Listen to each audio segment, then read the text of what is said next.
What a joy that you have found us for this podcast. How exciting it is to think that this spiritual message is going out to people around this planet. Whether your life is working at a peak level or whether it can use some enhancement, have I got the message for you today. So get a piece of paper, get ready to take notes, call a friend, have them watch this podcast also. Then you too can have something to talk about and take it to a deeper level. So enjoy. Here we go.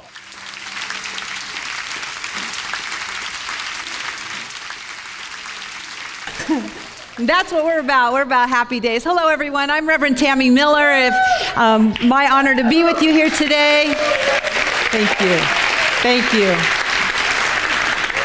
Reverend Christian is off. The United Centers for Spiritual Living has what they minister convocations, and it's once a year, and it's the time for the ministers in our movement to get together and to get support from each other, share ideas, and just kind of restore themselves. And so Reverend Christian is off at our ministers convocation, so I have the honor and the pleasure to be with you here today. And we are talking about the I am. You know, the whole concept of the God within is a tough subject for a lot of people to really grasp. When we talk about this I am and this, and so I'm hoping to make that a little bit clearer today. But I'm primarily picked this subject because I know that we are going through difficult times, and I want to help with the navigation through these difficult times. It's showing up in our prayer requests like never before. People having challenges with jobs, losing houses, having relationship issues, health issues. We're noticing it in our contributions, and it's just around us. And I know that we are moving, the economy is getting better, and things are looking up for us, but I think it's important for us to address the concerns and the challenges and how just being in this environment can grab our attention. You know, there's a stimulus plan that's happening right now, and there actually was an article that went out asking people their ideas of a stimulus plan. And some of you may have seen this, but if you didn't, I really want to share it with you and invite you to write our president putting a vote in for this. It says, "Dear Mr. President, I suggest a patriotic retirement plan. There's about 40 million people over 50 in the workforce. Pay them each $1 million apiece, severance pay, with these stipulations. They leave their jobs, 40 million new job openings, unemployment fixed. They buy a new American car, 40 million new cars bought, auto industry fixed. They either buy a house or they pay off their mortgage, housing crisis fixed. Economy done. Fixed."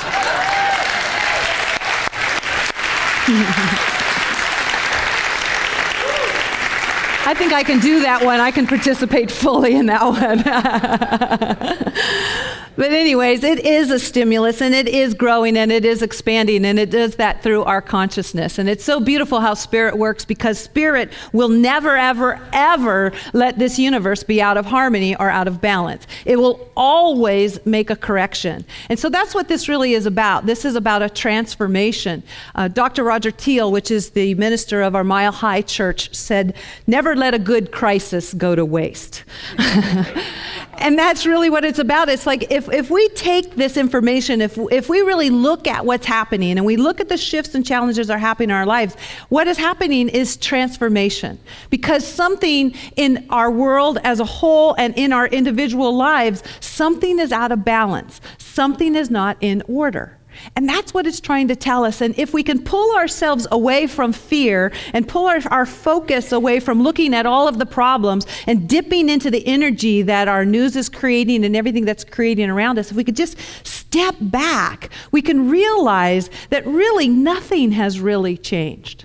That this is an abundance as it's ever been. That there is all kinds of opportunities and all kinds of things that are going on. That right now, we are the ones for change. The Hopi elders wrote something that I wanted to share with you because it struck a question in me that started me thinking. It says, "We are the ones we have been waiting for." It says, "You have been telling the people that this is the 11th hour. Now you must go back and tell the people that this is the hour. And there are things to be considered. Where are you living? What are you doing? What are your relationships? Are you in right relations? It is time to speak your truth. Create your community, be good to each other, and do not look outside of yourself for leadership. For there is a river flowing very fast now. It is so great and swift that there are those who will be afraid. They will try to hold on to the shore. They will feel that they are being torn apart, and they will suffer greatly.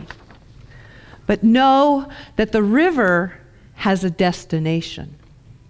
The elders say that we must let go of the shore, push off into the middle of the river, keep our eyes open and our heads above water. Banish the word struggle from our attitude and our vocabulary. All that we do now must be done in a sacred manner, for we are the ones that we've been waiting for. So I ask that question because it's easy to get caught up in it. What are we waiting for? We can be in economic times like this, or we can be in challenges, and all of us just freeze. We just go on hold, and we kind of like hold everything, like we're waiting for the whole outside world to change in order for a change to happen. But when we're in this movement and we realize the power that we have and that it all comes within, that form follows consciousness, that it has to start from within, then what are we waiting for? Are we waiting for an economic change? Are we waiting for a new job? Are we waiting for more money? The money hasn't changed. As it said, $1.3 trillion changes hands every single day. The money that was here before during prosperous times is still here now. It is in this century, in the 20th century, the greatest architecture that was ever created, the Golden Gate Bridge and the Empire State Building, both were created and funded in the height of the Depression. Visionaries, those that know the truth, thrive no matter what is happening in the world. What are we waiting for to tap into our strength?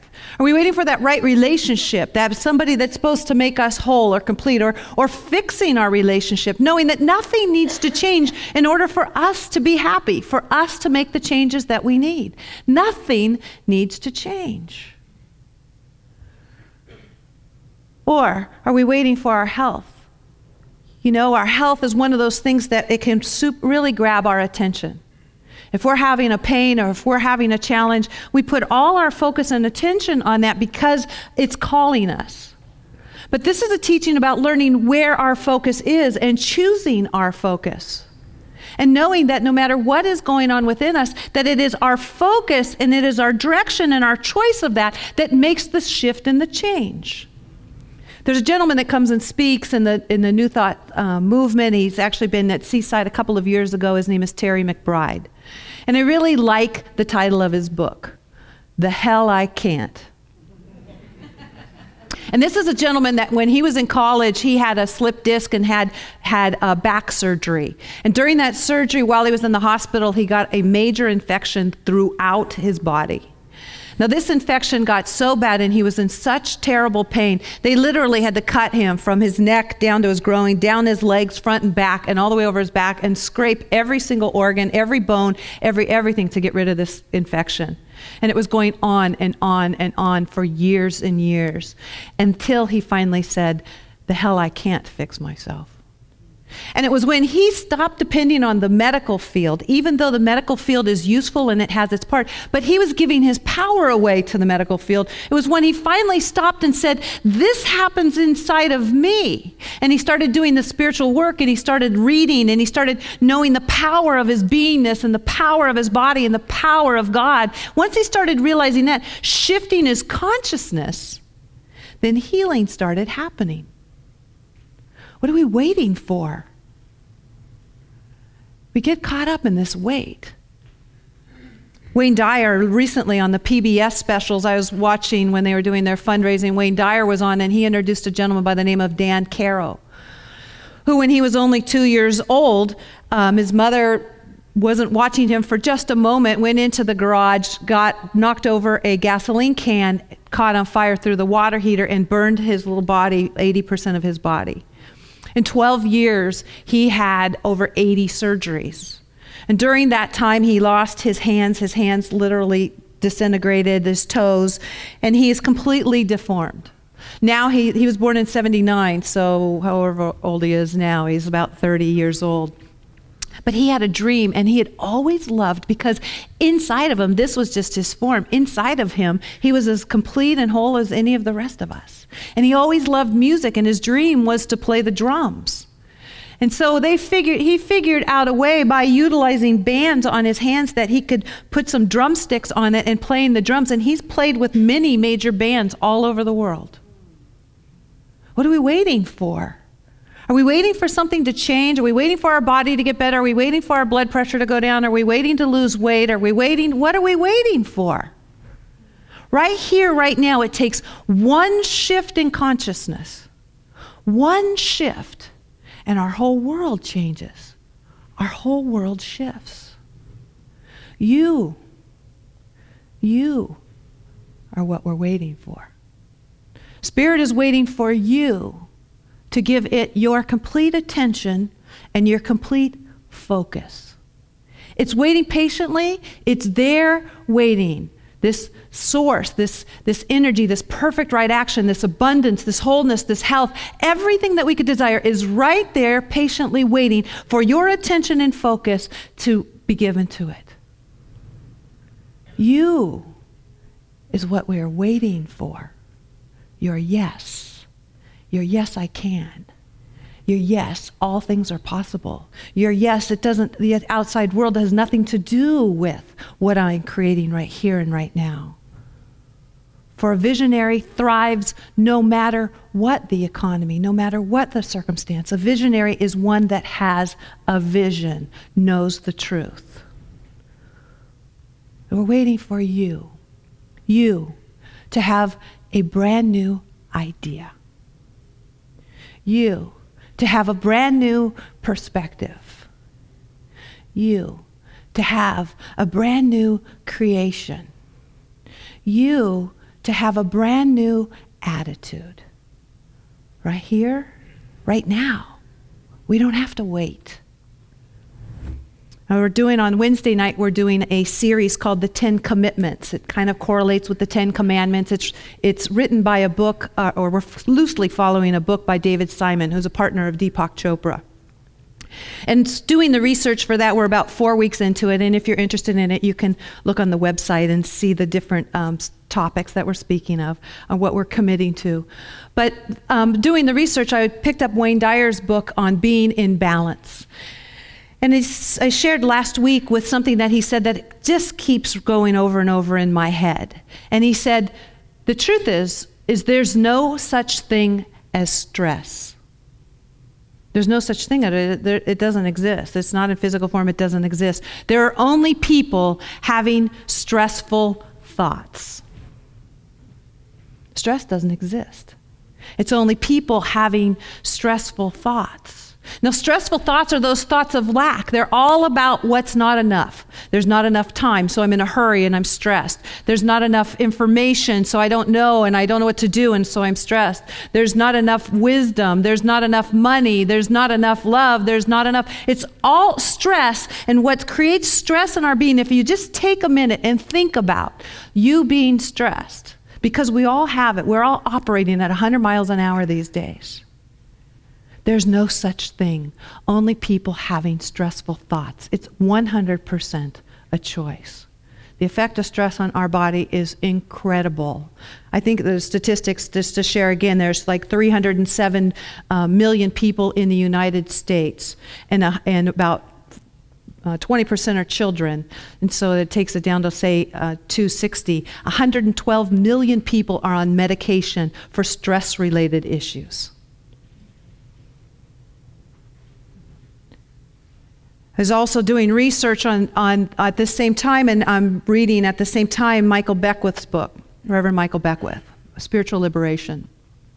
And he has a statement in there that I have written out because it just hit me. And the statement was, because you give it energy, it exists. That's the only reason. Because you give it energy, it exists. So I'm at that wonderful age of going through changes, hot flashes and all kinds of different things. And I have low tolerance for not feeling good. And so it's like, I'm thinking about this, and the more I feel it, because it's in my physical body, I'm realizing I'm just giving it more and more and more energy. Because you give it energy, it exists. Think about the things that we want, the things that if we want to go on a good eating plan, or if we want to lose weight, it takes us giving our energy to it for it to exist. But if we don't give exercise any of our energy or our attention, it doesn't exist, does it? No. Because you give it energy, it exists. So it brings us to become aware of where our attention is, where our focus is. What are we giving energy to? Because if it's in our world, we're giving it some energy. Period. But that doesn't mean that we don't become an ostrich and stick our head in the ground, and we don't look at our situation, or we don't look at our checkbook. I mean, when the bank statement comes and it's at zero, it's kind of hard not to look at it and give it some energy. But what it says is that we don't deny what's in front of us or the situation is. We just don't give it our power.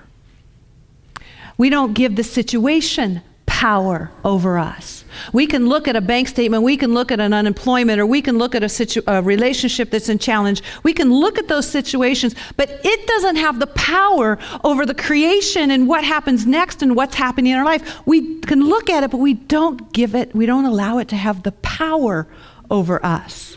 That's the time where we shift. That's the time where we reframe. That's the time where we know the truth and we look at it differently.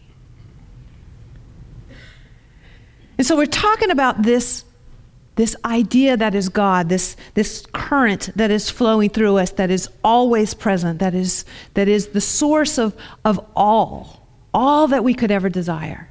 And we look at these words, I am.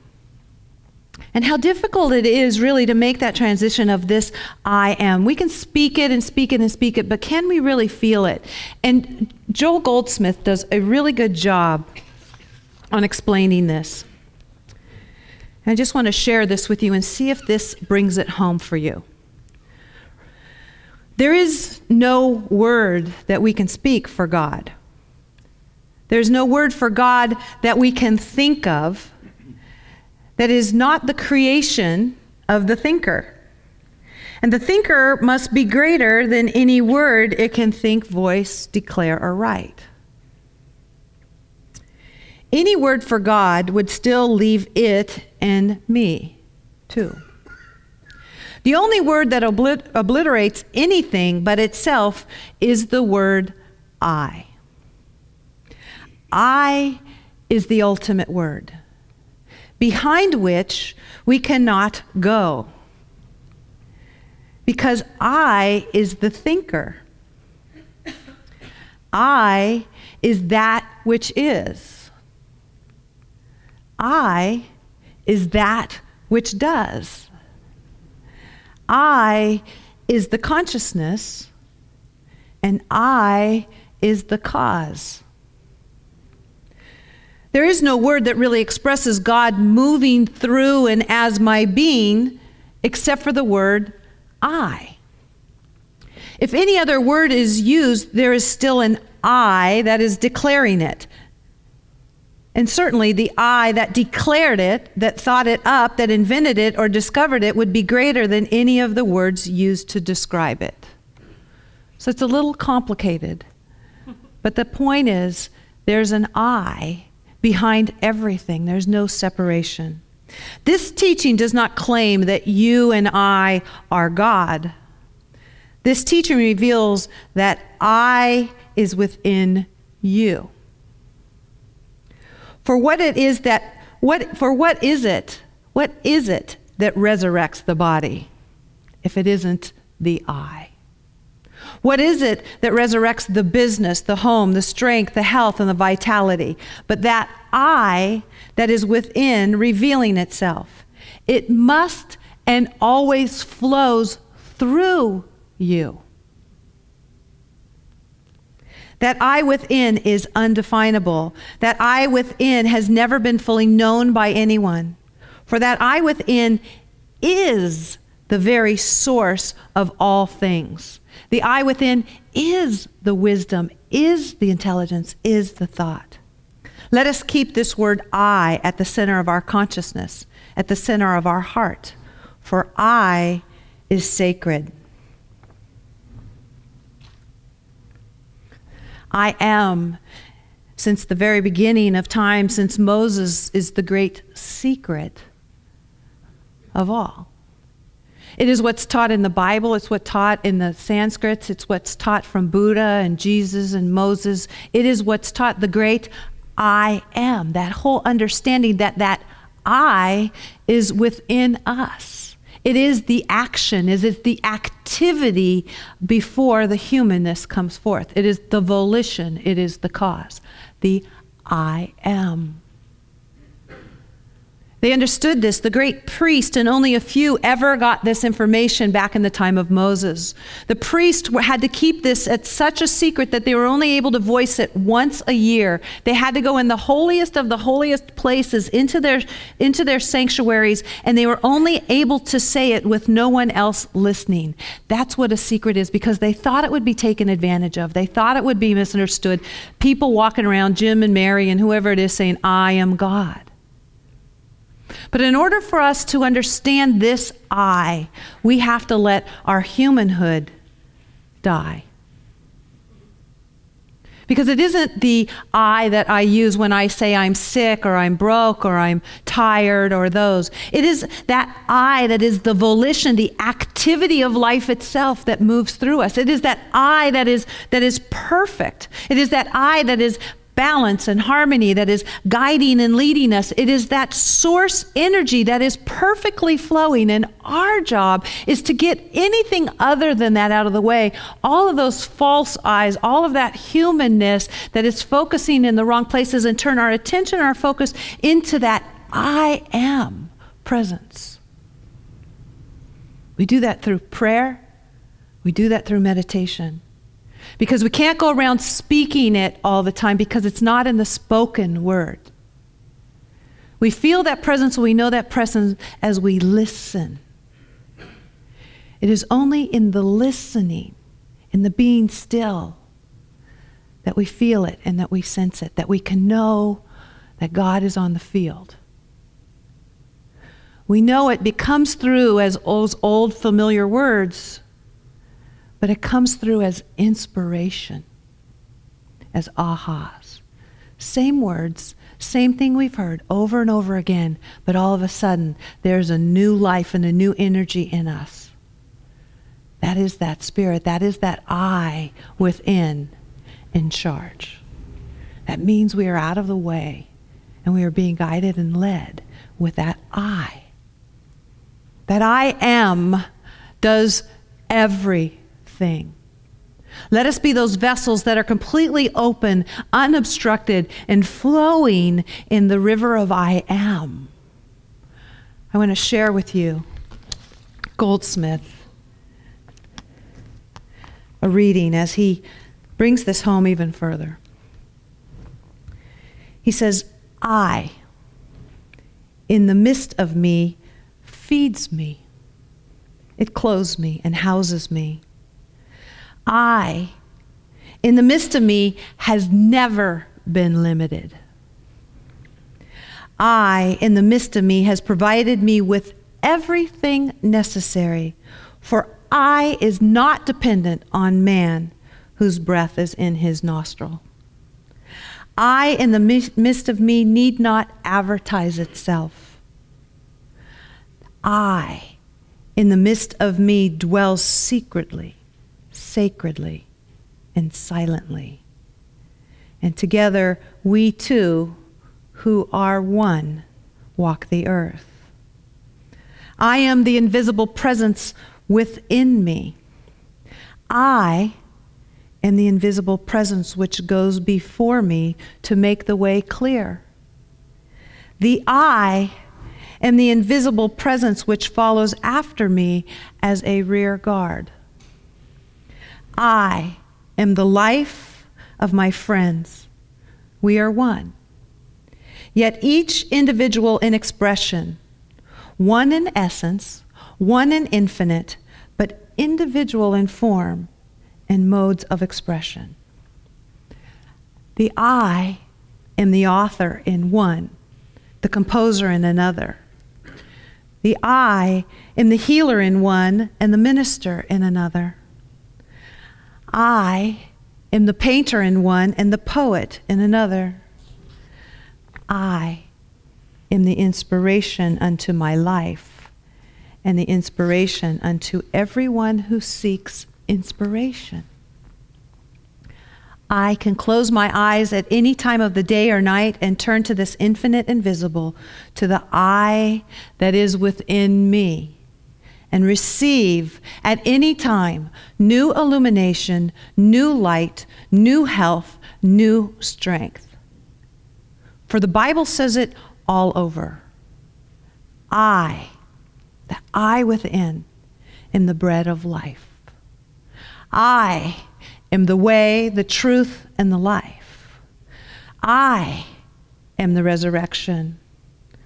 I, in the midst of you, is mighty. I will never leave thee, nor forsake thee. It is I, so be not afraid. I am with you always until the end of the world.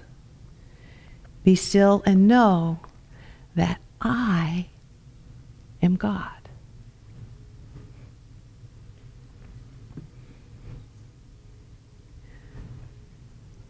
We do not have to be affected by these challenges in this outside world. When we know that at any time and every time there is that I presence that is within us, that is guiding and leading us perfectly. Nothing, absolutely nothing can go wrong that won't go right. Because this I, this universe, this God, this source, will not, cannot, by design, allow imperfection, imbalance, or in order to exist. It's impossible. So let us let go of the oars as we're trying to battle upstream. Let us let go and ride and take the ride of the I am, that flow that is moving through as our very being in its infiniteness.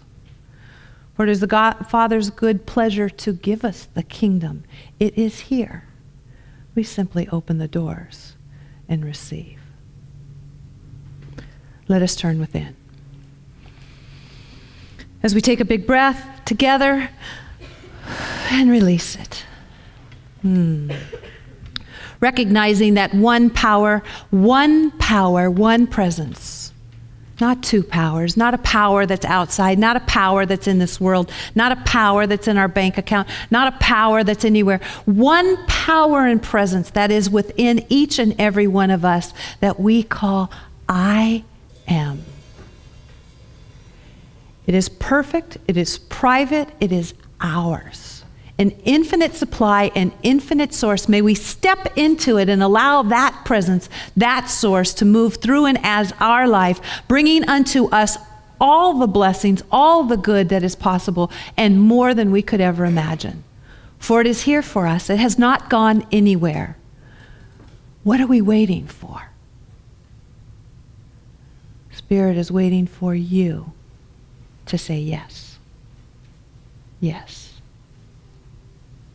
We allow that yes to be our lives and say thank you, Mother, Father, God. And so it is. Amen.